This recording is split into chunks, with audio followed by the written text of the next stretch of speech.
I'd like now to introduce tonight's moderator and speaker. Elex Michaelson, our moderator, is a Fox 11 anchor who spent a career in cable broadcasting. He graduated from the University of Southern California, where he, like First Lady Pat Nixon, was recently recognized by the town and gown of USC. He joined the team at ABC 7 Eyewitness News, where he worked for 7 years before transitioning to Fox. Last year, he moderated a program here in the East Room with former CIA Director and four-star General David Petraeus. Our guest of honor this evening is Sean Spicer, the former White House Press Secretary.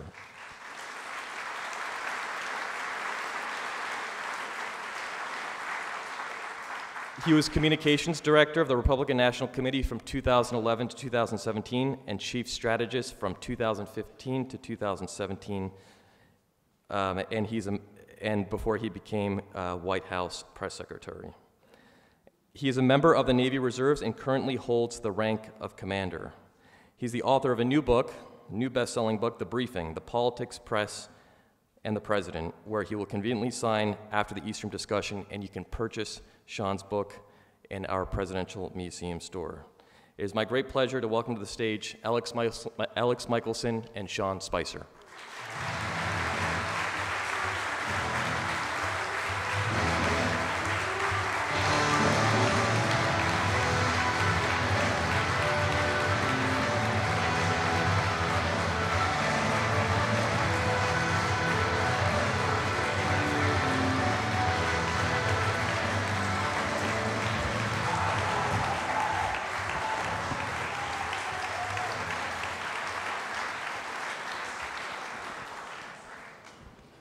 Thank you very much. Good evening, everybody.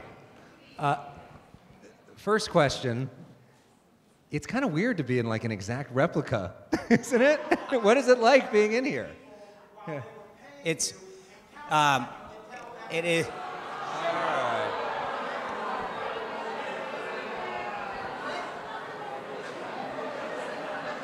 I feel like I'm back in the briefing room.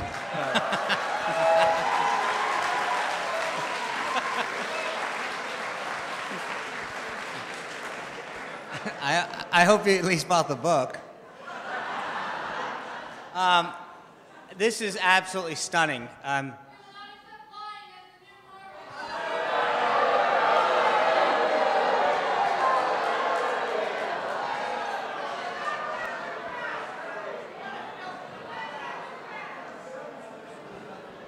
Okay. All right. Okay. As I was saying, every time I think I've left the job. This is, I had the honor to come to.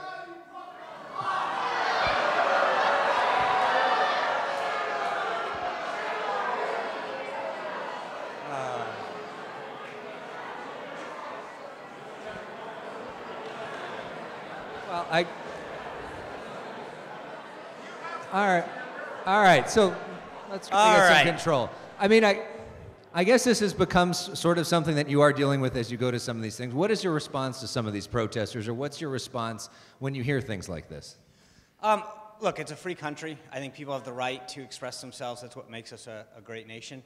It was funny, though. I had an opportunity to watch one of the videos, and I think it's sitting there watching President Nixon during Vietnam, and he says, we can't learn from each other until we stop shouting at each other. And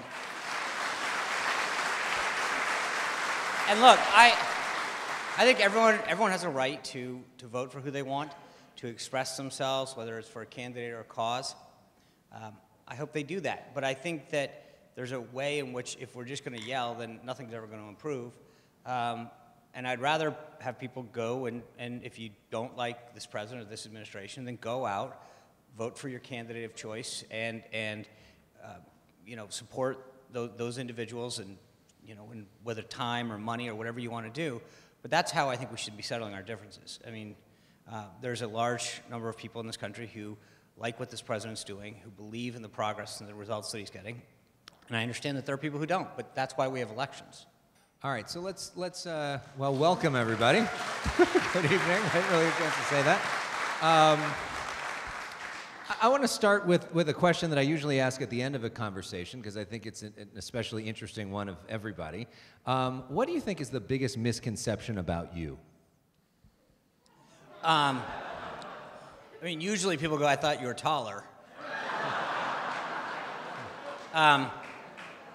So that's probably the easiest one.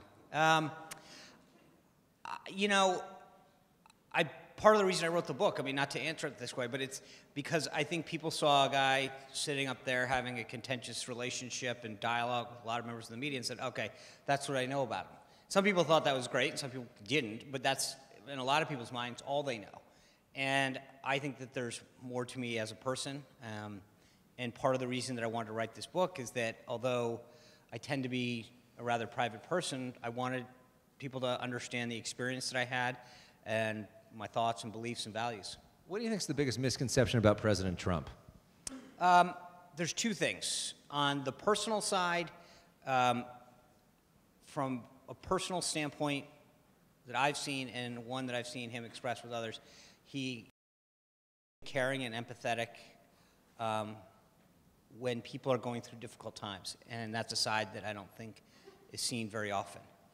The second, on the professional side, there is a narrative sometimes that he doesn't listen to people, and nothing could be further from the truth. He actually encourages debate and ideas to go back and forth, but ultimately he makes whatever decision he thinks is the right one. And there's always these beliefs that because sometimes people don't agree with the outcome, therefore he must not have listened to anyone. And it's usually exactly the opposite. There's been a very healthy and robust debate about whatever the issue was, and obviously one side won and one side didn't. And you think of all of the issues that we're currently dealing, especially in the economic front, whether it's tariffs or not, there's clearly people, and we read about them all the time, that said, you know, they didn't want this policy to be enacted, and there's people who argued for it. And it's interesting to me, sometimes I'm like, wait a second, the story literally lays out who's on which side of, or on, you know, the various sides of the issue, and yet then there's this case that he didn't listen. It's like, well, the story literally talks about how there were competing interests. But how does that square with the concept of fake news? Because a lot of us think when he says fake news, it's not necessarily a story that was made up. It was a story that may have been reported that he doesn't like what it says. And a lot of people think that he's not listening, he's just saying fake news, fake news, fake news. Well, a couple things. One is in the book I talk about the mentality that not just the president, but I think a lot of us that worked hard during the campaign and the White House constantly felt this sense of negativity and undermining by all these stories. And you look at the poll that came out this week, 92% of the coverage on the president has been negative. That from the Media Research Center has been echoed with similar numbers from both the Pew Research Center and Harvard Shorenstein Center. So this isn't one-off thing. And I think that when you recognize, you look at like this week alone, GDP hit 4.1%, unemployment numbers continue to go extremely well. The judiciary has been a huge piece of what I believe will be his legacy in terms of his appointment, not just to the Supreme Court, but the appellate and circuit courts. And yet every time he does something, it's what he didn't do, what he should have done instead. And it's negative, negative, negative. So if you can imagine yourself being part of that, in that environment where you're constantly being told nothing that you do is good enough, never getting credit for the results you do, it wears on you. But secondly, I mean, my personal view on this that I've made very clear is that I think in every profession there's good actors and bad actors. In the book, I call out reporters that I think do a good job intentionally, because I think there are some good reporters that I don't like their stories all the time. They're tough, they're tenacious, but they are professional and they are fair. And you can do that, but then I think that there's a bunch of reporters, and unfortunately increasingly so, that exhibit extremely poor, inappropriate, disrespectful behavior, make it about them and not about the story. And unfortunately, too often that doesn't get called out by anyone else in the industry. And I think that's bad for journalism. But doesn't the president do some of that back at them? Sure. Or do that in the beginning? But and again, I think that part of why I answered it the way I did is to understand the mindset, which is if you are constantly hearing people talk about what you think and feel, and I've been the victim of this myself, I go, you know what, I don't need 18 anonymous sources saying that I had a bad day. Like, and it's funny how they go, yeah, but we have 18 people, and it's like, but you didn't even ask me. Yeah. And I think that it wears on you mentally. You talk about his unique political talent in the book. You write that he's a unicorn riding a unicorn over a rainbow. Right. His ability to pivot from seemingly career-ending moment to a furious assault on his opponent is a talent that few politicians can muster. Let's go back to sort of the beginning of when you first met President Trump. Right. What did you make of him? Well, so the first time that I met him was after the 2012 election. We were up in New York City. Our finance team with Chairman Reince Priebus was up there going basically to all of our maxed out donors and saying, hey, look, we're rebuilding the committee. Here's what we need. And Trump was one of them. I was up there doing a bunch of media stuff, and I said, hey, can I come to this one? Because Trump's this reality star, and I want to meet the guy. And he's sitting in his office, kind of just literally giving us his whole analysis on why Romney lost, what he should have done differently, how he could have been used and deployed more effectively. And it was just fascinating that you've got this guy that really had unbelievably smart, sharp, insightful political instincts that had a very detailed analysis of what went wrong, what should have been done, and how we avoid it in the future. And then you go on this wild ride, and to skip ahead a step, you get to election night, and there's so many people who don't think that he's going to win. But you actually went to people at Fox News and other networks and explained this is how he's going to do it. Right. And then walk us through election night.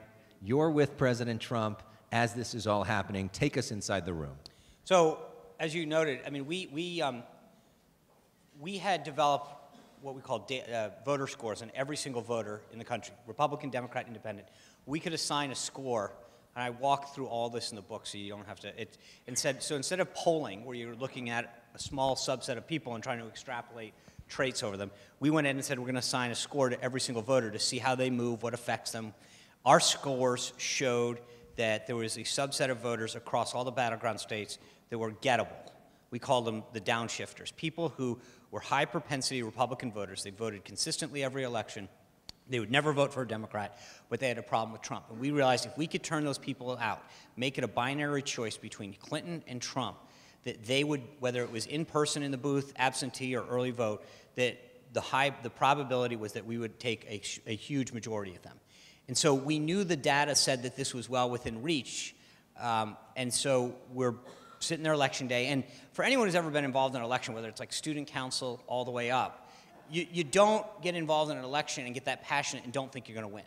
It's just not a mindset that you have. So you're like, okay, I don't know that, you're never going to go to the bank with it, but you believe that you're going to pull it out somehow. So you have this nervousness in your belly, and then about 7 o'clock we start gathering. I put a picture in the middle of the book of on the 5th floor of Trump Tower, there's what I would call like an oversized utility closet. And in every campaign on election night, whether it's at the RNC or any other big entity or a campaign, there's always some kind of room where like the senior staff will huddle because every volunteer shows up and is like, are we winning? Are we winning? Are we winning? And so you need some place that the team, the nucleus can gather. So it's me, Reince Priebus, the chairman of the RNC, Ivanka, Eric, Don, and Jared Kushner was there, Chris Christie, Bill Stepien, the political director, and it's probably just a little bit bigger than the stage.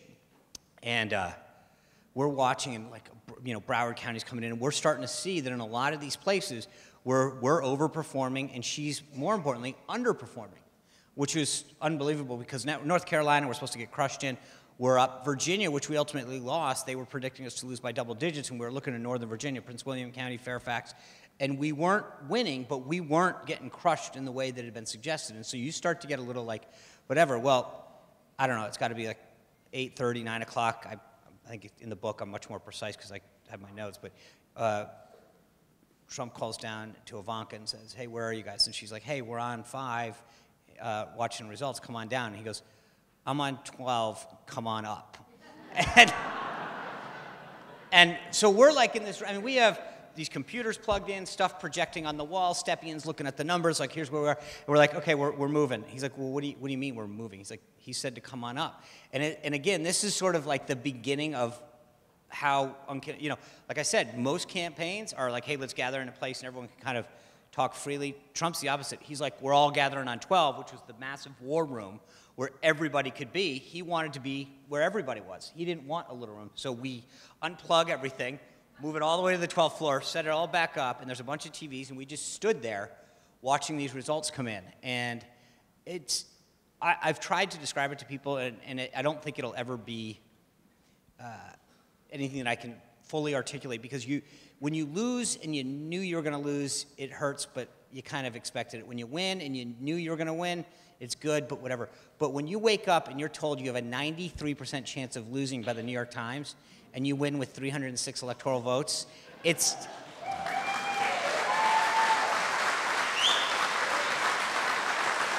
And it's not, I mean, it's Wisconsin, 1988, Pennsylvania, Michigan, all these states that were like, yeah, you can't win. And all of a sudden, you're sitting there going, I mean, it was a feeling that I don't think I'll ever get again, because there was so much negativity going into the day, and I had played all these games about how to get us to 270 electoral votes, and if we took Maine's 2nd congressional district, we could get to 271, but, you know, suddenly here we are on the path to what looks like 300 plus, and it's just euphoric. Did you really, really think you were going to win? I knew we had a chance. I mean, the answer is, like I said, I've never gone to an election night. Even when they say that we're going to lose, you believe that your side's going to get out. Yeah. But it's nervous, because in 12, we did the same thing. We thought we had this, you know, we were there on election night, and all of these folks were like, no, we can still pull out Ohio. And so you get used to that emotional, those strings getting played, and you're like, okay, I feel good, but you don't want to get overly confident, but the data said that we could do this. Yeah, and early in the night in 2012, it looked like Mitt Romney was doing really well. So then we go to the inauguration. President Trump's inaugurated, and then the next day, we hear from you. Talk to us about... Then we keep going. And people are here want to hear, you know, what happened that day. Or they could read it. Yeah. Let me just take you back a step. As I mentioned, like, we go through the entire campaign. Our data's not good enough. Hillary's got a better ground game. We don't have enough people at headquarters. She does. I mean, just, again, everything is you're not good enough, you, whatever. Fast forward, President gets inaugurated, Capitol, we cruise up to the Hill. He's like, we're getting to work. I'm going to sign these executive orders, these executive actions, bring the press corps in. We bring the press corps in, and within minutes, it's the president has removed the bust of Martin Luther King from the Oval Office. And we're flying around. What are you talking about? Like, that's the takeaway. And just to be clear, think about the mentality of this for 1 second. So every time there's an event, the pool gets to come in to see it. They can witness it. And the idea is to allow the media to document what the president is doing and saying. And so normally they look around, okay, this is what's happening. Here's who's in the room. They're taking stock. Think about the mentality that's going on when it's not, here's who's in the room, here's what the president's doing. Someone's literally searching, trying to figure out, what can I get this guy on? That's the mentality.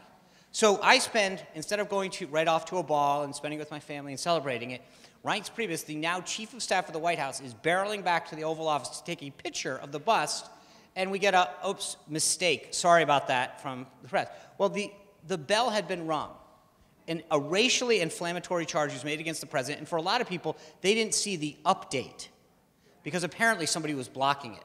Again, it wasn't, let's confirm that this was there, let's get out something real quick that we can attack the president. Okay, so now, again, just think about where we are mentally, which is, you've got to be kidding me, this is how we're starting? So he wakes up the next day, I get a call from the president, he's like, you got to be kidding me, are you watching television? Now, I have 2 7-year-olds, we had gotten a hotel room for the night, and I'm like, yeah, it's like Dora. So I'm not really watching cable. And the president says, there's these panels on talking about how, like, you know, nobody was there and this wasn't that well attended. And he's like, we got to push back. This is ridiculous. Like, here we are 24 hours in, and it's now, oh, guess what else we're going to get you on? So it's the Saturday morning of a 3-day weekend. It was Martin Luther King Jr. weekend. And federal employees had worked tirelessly to put on this peaceful transfer of power. So there wasn't a ton of them that were probably showing up on a Saturday morning to go to work. And so I'm scrambling. I'm like, how do I got to make the case that, like, this is petty and ridiculous. Now, let me just say at the outset, Alex, that, if I could have a do-over in any day of my life, I got a clear winner. I was not, I don't like the tone that I used. I should have taken, I mean, like, you know, people go, well, what would you do differently? And I'm like, everything. I mean, there's not, that's one where it's not like choosing the best of the worst. I don't, but I just, and again, I'm not excusing it. I'm trying to explain the mentality that was going on. And our guy, and so I'm trying to make this case. We're reading about all this traffic. Hey, Twitter had all of these people watching it live, which had never happened before because it didn't exist. There's Facebook Live and all this, and all these people had watched it online, and people are sending us web traffic reports. And I'm like, wow. Like, based on the fact that most of these platforms didn't exist, I think I'm on safe ground if I say, you know, if I talk about audience, I did not, that definitely was not the best and most effective way to communicate that. But here's the kicker. The president's, I get back to the office and I'm thinking, all right, I just handed it to these guys, and the president, you know, calls me, he's like, what was that? And I'm like, oh my God, like, I'm done. I mean, so honestly, like, that, when I say, like, I don't think, like, emotionally that was, I'm literally like, I mean, my hand is shaking, I'm like, oh my God, like, I haven't even, like, got my ID. Well, I did, for all the fact checkers out there, that was a joke, I did. Yes. So someone's going to be like, Spicer had his ID. And he writes about getting the ID Or in the book. Pinocchios. So, but the president is known for his love of the cable news and watching closely. So what was that like for you? What was the relationship like between you and the president while he was in there? How, when you did a briefing, did he call you right afterwards? Is he giving you notes? Is he, because a lot of the commentators at the time would say that you basically were playing to an audience of one. Talk about that. So, you know, I had talked to all my predecessors, or most of them anyway, about, you know, hey, how does this work? What's the practice and procedure you use to get ready? How often do you check in? And, you know, they all had ideas, and I'd done these mock press briefings and gotten all ready, and what I thought how things would go traditionally. Apparently, it was a little different. And it's funny, one of the stories in there is Jeff Mason, who's from Reuters, who's the president of the White House Correspondents Association. He's like, look, the first couple of briefings, maybe the first couple of weeks, there'll be some attention, but then it'll just fade away. You know, no one will pay attention to the briefings. And I was like, I reminded him that like every day after like the third week. And I'm just like, when's the calm down period happen? And so what I initially started to do is I'd bring in the like subject matter experts, the National Security Council, National Economic Council, and say, oh, okay, we're going to get asked about these job numbers or whatever. How do you want me to say this? And what I realized very quickly is that the president was like, if you're going to speak on my behalf, you need to come in and talk to me and say, this is what I'm going to get asked. This is what I'd like to say you think. He was very precise about if you were going to invoke his name and say the president believes or thinks the following, then I want you to talk to me. If you want to say these numbers or whatever, that's fine. But if you're going to invoke my name, you need to come talk to me about it. And so I started to learn that before I would brief and go into Mr. President, these are what I believe the top 5 or 6 issues are. This is how I think we should say it. And sometimes you'd be like, that one's good. We need to tweak that one. Or, no, I want to say that instead. But what were his biggest pet peeves? With me or just in general? Both. Yeah. I mean, I think he sort of, probably the biggest one was just sort of the negativity that, like, no matter what you said, it was sort of, let's find a way to twist it so that we can find something wrong with it. And I think that was probably his and mine. And what about with you? You know, I don't know. I wasn't really a question. I didn't go. So let's talk about this. You know, and then can you tell me what you don't like about me? Oh, okay. That was one of the questions I never asked. No, I just didn't know. I know. I didn't know if there was things that you would notice when he would get especially happy or he would be especially frustrated if something happened. I mean, I think, you know, when I think we effectively pushed back on things that he thought were not accurate, you know, he'd be like, hey, that was a strong answer on that. But that's not surprising. So walk us through a typical day for you as press secretary. There are very few that were typical. Right. But routine-wise, I'd get up just after 5, try to get in the White House between like 5:30, 5:45, and then right across from the White House is the old executive office building. It's the real big building, and it's where like 95% of the people say they work in the White House work. In there is a executive senior staff gym that's literally like a hotel gym. It's probably twice the size, maybe 3 times the size of the stage, and it's got like 2 treadmills to, you know, what you would see in a normal Marriott or, you know, Holiday Inn or whatever. And so I would get in, and I used to say, I mean, it's like an insult to the word workout, but I would get on like an elliptical. I'd have 2 iPhones, and there's a cable television, I mean, a TV up with TV, and I would turn it on and start flipping through the channels, and they had like a quad one, so it had all 4 channels on one, and then I would just start going through and reading transcripts, stories, getting an idea. Take shower, change, head back across the street by 7, and then I would sit down with my senior staff and start to get ready for the senior staff meeting. And we'd go to that, and I'd say, okay, this is what we're going to be talking about today. This is where we're on offense. This is like where we're going to be on defense, and then kind of get a report from all the other, you know, agency heads and senior staff members. Then I go back, huddle back with my staff, like, hey, this is what, you know, the Office of Legislative Affairs is saying is going on today that we need to incorporate. The counsel's office is saying that, blah, blah, blah, blah, blah. And then basically we'd start getting ready for the briefing. And it was like cramming for a final exam every day. And you're figuring out, you're getting those subject matter experts in. So maybe it's someone who's on the Afghanistan desk from the National Security Council saying, okay, walk me through the raid that happened last night. What do I need to know? How am I going to answer this? Someone from National Economic Council about whatever we're doing, et cetera, et cetera. And you're basically cramming. And so you're reading a brief, you're getting someone to come in and sit there and talk to you about it. And then I would generally go in once or twice and talk to the president and say, hey, I'm getting asked this. The counsel's office says they want me to answer it this way. You don't like them to say that. They said that you should come back. I mean, like, so sometimes it was like a ping pong ball because the counsel's office is like, you can't phrase it that way. The president would say, you're going to phrase it that way. And then they say that you, and whatever. We'd try to get it all right. I'd go do the briefing. And then afterwards, you are doing a little bit of follow-up where it's like, hey, we said we get these 3 questions. This obviously came up. We need to deal with it. And then it was like meetings and prep time. We would have a wrap meeting sometime around 6:37 with the entire press communication staff where they would kind of feed it up to me and say, hey, so they all had issue areas and departments, and they say, hey, look, I've been dealing with this issue with the Small Business Administration all day. Here's where it is. Here's what I think we should do. What do you want me to do?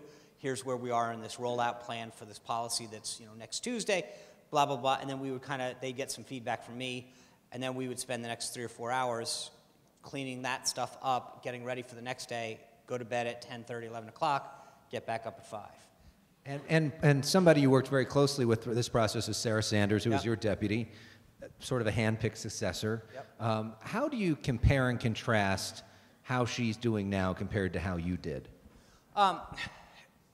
Early on, I think for obvious reasons, there's a learning curve for me, and getting to know the president, his style, how he wanted, what we just talked about. So one, Sarah got to kind of look at that and say, okay, I see what he's doing.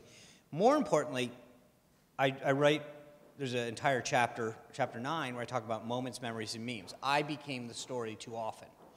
Sarah has, for the most part, avoided that, and I think that's served her well, because she's focused on saying this is what the president, right from the outset. So she sort of has her own style, but I think that she, to your point about focusing on what the president wants, the style, and how he wants to communicate, she's done a very good job. Speaking of becoming the story, there's, of course, Melissa McCarthy. When that when that happened, you write in the book that you thought that it was funny and that you got to be able to laugh at yourself. Right. But were you like, president's not going to like that. This is bad for me. Yeah, from the standpoint of, look, as a spokesperson, you're supposed to be speaking for somebody else, and whether it's an institution or a person or what have you. And the second that you start to become the story, that's not good. And you know, as a reporter, the second the reporter is the story, not the story, again, not a good place. And I just kept thinking to myself, okay, this is not helping, like, me just focus on him. Now it's becoming about me again. And so that, it was funny. It was, well, the first one was. Just for that record. And it was somewhat well-deserved. That first day wasn't flawless. And therefore, it was kind of a funny way of saying, and you can't laugh at yourself, you're in the wrong business. But overall, net, I'm not sure that was helpful to the narrative. It's interesting, in your book you write about, because in that sketch, she's going at it with Glenn Thrush, or the person who plays Glenn Thrush over and over again. And when you were leaving, one of the reporters you sourced and gave the story to was Glenn Thrush. Right. Which well, was the other one, interesting. there was a reporter from the Washington Post who then gets an award it says, due to, because his sources were better than anyone else's on Spicer's, so I was like, no kidding, because it was me. Yeah. That's good sources, That's a good though. source. Good reporter. I got him an award. Melissa McCarthy got an Emmy. Yeah. Everybody else seems to do pretty well. Yeah. But here's the thing, and I write about this, that I knew that if I didn't, that I needed to start to control the narrative of how I was going to walk out, to make sure that it was presented in a way that people understood what I was going through, why I was going to exit the stage, and I wanted it to be right. Because what I knew would happen, because of so many other stories, is that if I didn't start to craft it, somebody else would do it on my behalf, and I would have to figure out a way of saying, no, that's not what happened, this is what happened. So, there are 4 reporters that I backgrounded in the weeks leading up to it, saying, hey, I think this is where this is headed. And now that you have left, what's your relationship like with President Trump? Great. Do you guys talk often? Yeah, what is that like? We talk as often as he likes. So I talked to him probably 2 weeks ago. Been keeping him up with the book and what's been going on. But it's better. I mean, before, when you're working there, it's a very different relationship now.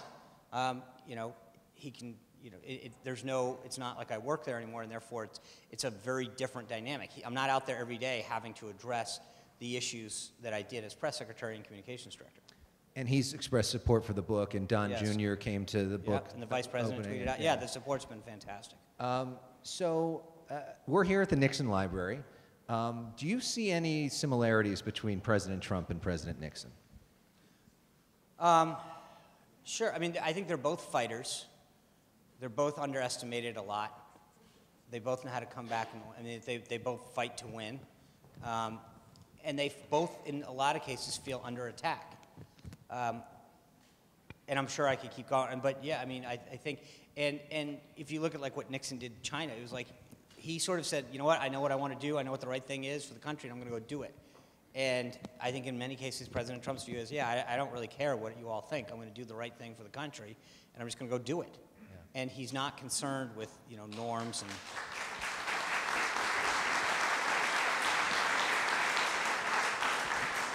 So, let's talk for a moment about the impact of all this on your family. You write in the book about how you were worried about your kids' security, how when you left the job, you were glad that your family was out of town because you had cameras there all the time. Yeah. Do you feel like some of that is back? Do you feel like that's never going to quite be back? I mean, even coming to an event tonight, you have protesters here. Is that just sort of the new normal? I don't know. I'm not sure that we're clear on where they stood. Yeah. Look, that's going to happen regardless. Yeah. And I mean, part of the reason I wrote the book, though, is so that people can judge me and say, okay, now you can see what I felt and thought, and if you still don't like me, then that's, it's a free country. You can do that. But I hope that people at least have a better understanding of it. I used to get asked every once in a while, like, do you feel safe in your job? And I'm like, I drive to the White House at 5 in the morning, I get home at 10 at night. My office is 20 feet from the Oval Office. If you get to me, we have a big problem. So I always felt very safe. I mean, I have armed guys standing outside my office. Like, right outside the back door between the briefing room is a uniformed Secret Service officer. Like, you're not getting into my office if you're there for bad reasons. But I did worry that, my kids and my wife are sitting at home and, not everybody was as kind and respectful, which is challenging. I mean, I talk about in the book. One day my wife calls me and she's like, hey, so our house got put up for sale. And I was just like, how much are they asking? But it was, those are the kind of things that, my wife was getting hate mail and threats. And I mean, literally, one day, like, a neighbor had called her and was like, are you guys moving? She's like, no. And she's like, well, Zillow has a posting for your house. I document a bunch of the other things that happened because part of the challenge of the job was, as I mentioned, it's not supposed to be about you. So you don't get to go have a pity party every day. Go out, guess what happened to me today? Like, your job is to talk for the president, some of it comes with the territory. So it was hard because no one's there to give you a ton of sympathy. But it was very difficult, I think, for my wife in particular. The kids are young, so they didn't entirely get what's going on. But, we stopped going out in public a lot because there were some hand gestures that were made after a couple restaurant visits that I don't... We're not very Catholic? They were not very Catholic. Yeah. I just didn't want to subject my wife and my kids to that. So that part became a little bit more difficult, just being in public and witnessing this. And I think that that's true now for a lot of the folks that are still there, where this idea now of people surrounding people and resisting and pushing and so whatever they else push back. I think this is a very bad place. The escalation of how we are addressing our concerns and our disagreements. The idea that it is encouraged to surround someone and basically intimidate them is not something that I think is what our country is supposed to be about. Well, how do we, yeah.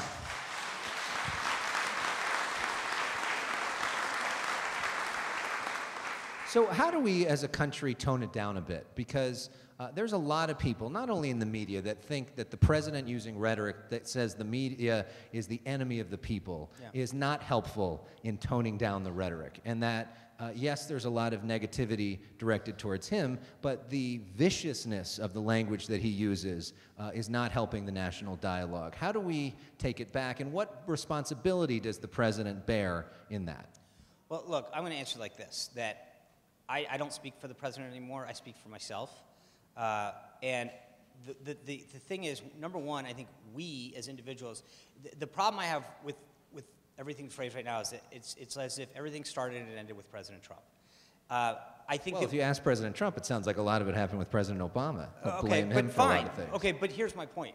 I think we can continue, as every time I try to have a conversation with folks who have an issue with Trump, because, let's face it, if you support President Trump, you are a fill in the blank, racist, sexist, whatever you want. But even having that dialogue these days, it's like, well, you supported Trump, therefore you're bad. And I think, I said it at the beginning, but President Nixon's talked about this during Vietnam, that we have now gone from a point of just shouting at each other to saying, all right, tell me your side, I'll listen to you, I may disagree with you. That's fine. But this idea of trying to figure out who's to blame and when did it start, and okay, that's fine, but your guy tweeted this out, and because he did that, it's like, okay, so here's my answer. I think everyone has a responsibility to do it. I think to some degree, there are things that everyone, including the president, says that I probably think could be done differently. I understand why he talks the way he does and his style. He's a fighter. He has been attacked and he pushes back. Okay, I'm not explaining it or every tweet or every word he uses, but I understand it. That being said, I think each of us has our own responsibility to take responsibility for our actions, our words. And I can tell you that as far as I'm concerned, I believe that to the extent that I can be part of a more civil and respectful dialogue, I want to do that. And speaking of that, so what's and me too, by the way. That's a big part of what our show's all about, and that's why it's good to have exchanges like this. So what's next for you? Besides selling a lot of books, hopefully, and I hope you all buy tonight, thank you. right? Yeah, I appreciate that. Obviously for the next couple months, this is first and foremost. I've got a consulting firm. I launched a podcast with Katie Pavlich that's called Everything's Gonna Be All Right. It's available on iTunes and radio.com. I've got some entertainment projects that I've worked on. Now I'm on the board of the Yellow Ribbon Fund and the Independence Fund, two organizations that support wounded warriors and their caregivers. And so for me, I've been able to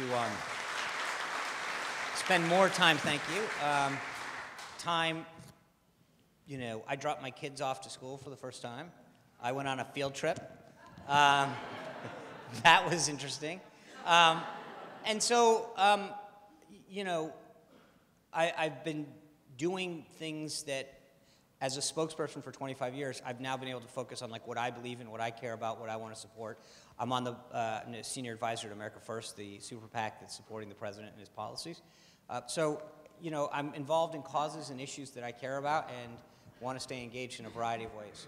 Well, I want to open it up to audience Q&A, but I want to ask one last question about what I thought was the most emotional moment in the book. I thought you wrote very, very lovingly about your father, who passed away, and there was a scene where you went and got to visit and spend time with the Pope. Yeah. Can you share that story and what that meant to you and sort of your big takeaway from that experience? Yeah. So we go on this multi-country trip in May. Saudi Arabia, Jerusalem, Italy, Rome, Vatican, and then on to Italy. And I'm Catholic, but there's, I don't know, I think on the senior staff, John McAtee, Keith Schiller, Dan Scavino, Hope Hicks, Joe Hagan. I mean, there's a ton of us. And so we go to leave, and this is like the president traveling. Like we get the briefing books, we know who's in what meetings, whatever. So I leave for the trip, clearly aware of like what meetings we're having and who's in what meeting, whatever. So the Vatican had kept the group small, and I'm not on the list, which, okay, I knew that. So the night before, I go to Dan Scavino, who's going to be in the meeting, and I said, Dan, hey, I got this favor to ask you. I got 10 rosary beads that I bought in Israel, in Jerusalem. We were in, and I said, could you do me a favor? You know, I hear that when the Pope has an audience, he blesses everything in the room. So if you just bring these for me, I'd love to be able to share them. My mom would like one, and so I think it would be kind of a really cool gift. So Dan calls me afterwards and says, so first of all, then the media erupts, Spicer not denied meeting with the Pope. I'm just so we're clear, I'm not the president. It's his meeting, and he chooses who to, this is not my decision. I mean, I don't get entitled to go to the meetings that I want to. And there were a lot of other folks that probably, and I'm sure, wanted to be there as well, but again, this isn't about us. So Dan goes and does this, and he walks into the room, and one of the Monsignors walks over and says, what's the lump in your pocket? And Scavino says, oh, there's a bunch of rosary beads from one of the other staffers. And he says, put them out on a tray, will you? So he does it. The Holy Father comes over and puts his hands on them. And it's a picture, and it's in the book. So Scavino calls me afterwards. He goes, you're not going to believe this. He didn't just bless everything in the room. It's on television. He puts his hand. Those are your beads. And so that's part one.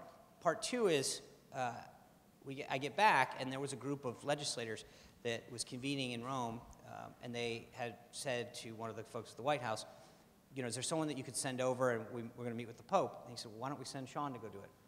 So they called me and said, would you like to come with us? We're doing this thing, and then we're going to go meet with the Holy Father. I said, sure. And I said, can I bring my wife? And they're like, okay. I said, can I bring my kids? Okay. I said, how much of an inconvenience would it be if I brought my mom? The guy's like, how big's your family? So we're Catholic. Right. So we go over, we meet with the Holy Father, and my father had passed away just before, and I looked at him, I said, you know, we met him, and it was great, because at that point he clearly knew who I was. I was the guy that didn't meet with him the last time. It had been in the press a lot. And so we got to exchange, and I said, can I ask you a favor? Could you please pray for my father? And it was an unbelievable special gift from my mother to witness that. And the thing about that day, and the reason that whole story matters, is because I think there were two lessons that were important. One is, in today's society, there's this belief that we are entitled to everything. It's a very selfish mentality in a lot of ways. And the press corps kept saying, he should have been in there. It's like, there's nothing that was mine to be in. It was the president's to give to me, not for me to demand. But secondly, that I believe that if we trust in God, that there's always a bigger plan. And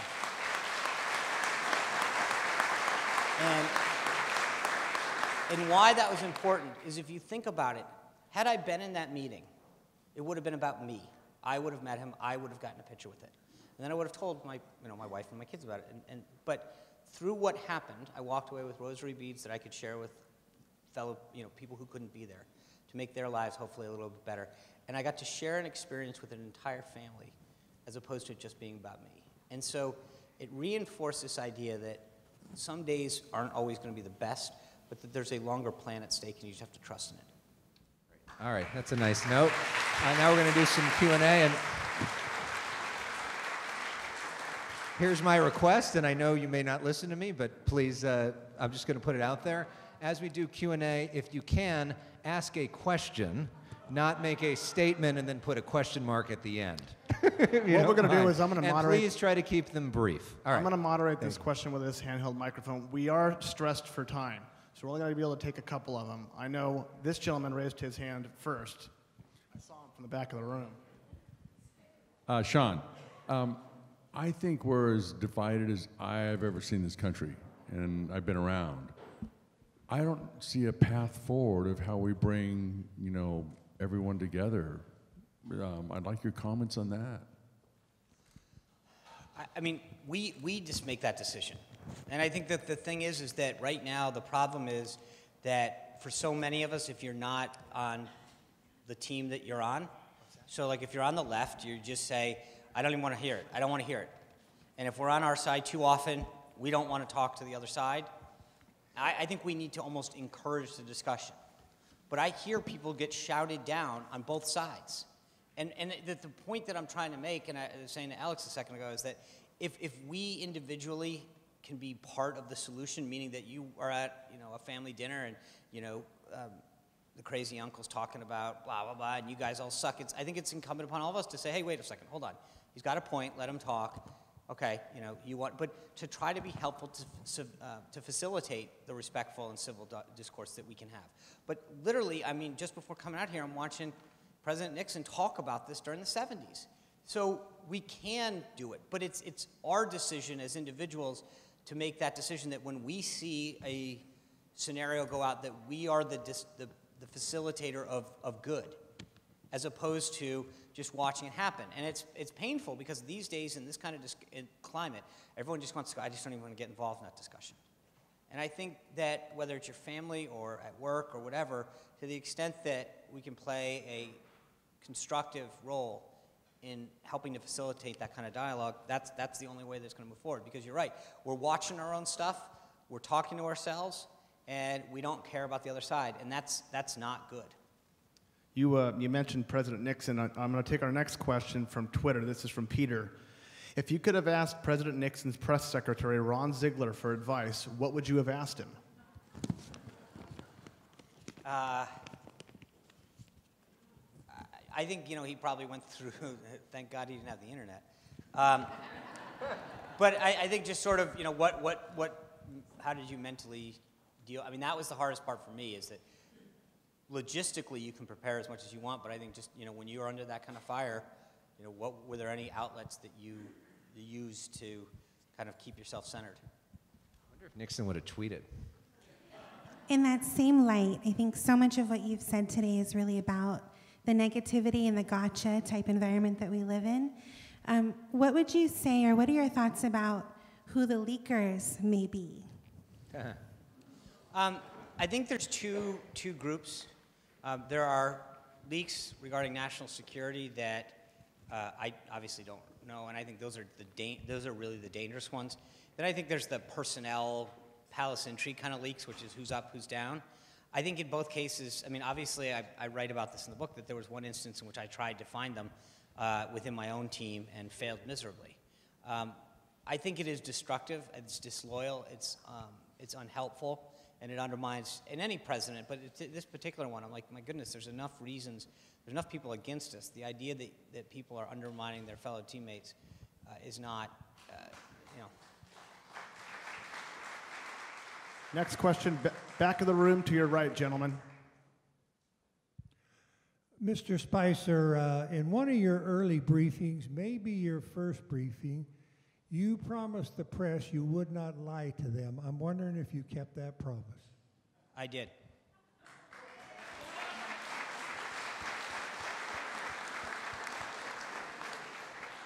Next question right up here in front, sir.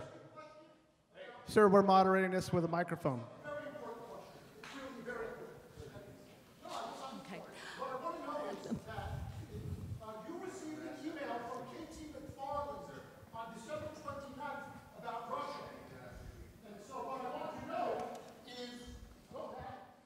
Sorry, folks. All right, our next question from here in the front row here. Thank you, Mr. Spicer, for being here this evening. Hi. I happened to catch you on Megyn Kelly the other morning, and I thought she was a little rough on you, and I just wondered if you're willing to go back on her show anytime soon. If I write another book.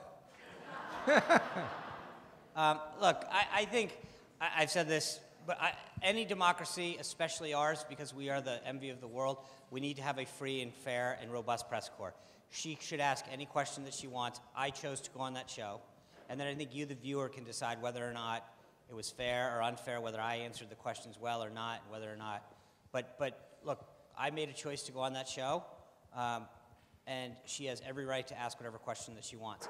I have my opinions about whether or not, it was balanced or not. But you know what? I made that choice to go on the show, and like I said, she can ask whatever she wants, and then viewers can decide whether or not they thought it was fair. So thank you. Mr. Spicer, Elex, thank you, gentlemen, for being here and doing this program. One comment on this one.